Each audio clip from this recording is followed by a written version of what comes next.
पनवेल महानगरपालिकेच्या निवडणुकीत भाजप युतीतर्फे प्रभाग 19 मधील युवा नेते परेश ठाकूर सर्वाधिक मताधिक्याने विजयी झालेले उमेदवार ठरलेत। त्यांना 11,299 मते मिळाली आहेत। या प्रभागातून भाजप युतीचे 4ही उमेदवार भरघोस मताधिक्याने निवडून आले आहेत। परेश ठाकूर यांच्या विजयाने इतिहास निर्माण केला आहे। प्रभाग 19 म्हणजे पनवेल शहराचा आरसा मानला जातो। या प्रभागात भाजपच्या सर्वच जागा विक्रमी मताधिक्याने निवडून आल्या आहेत।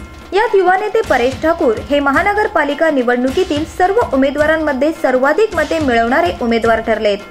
त्यांना तब्बल 11,299 मते मिळाली आहेत। या ठिकाणी शिवसेनेचे माजी नगरसेवक रमेश कुडेकर यांना केवळ 1,356 तर शेकाप आघाडीचे उमेदवार बाळाराम पाटील यांना 3,455 मते मिळाले आहेत। त्यामुळे विक्रमी मताधिक्याने परेश ठाकूर निवडून आलेत।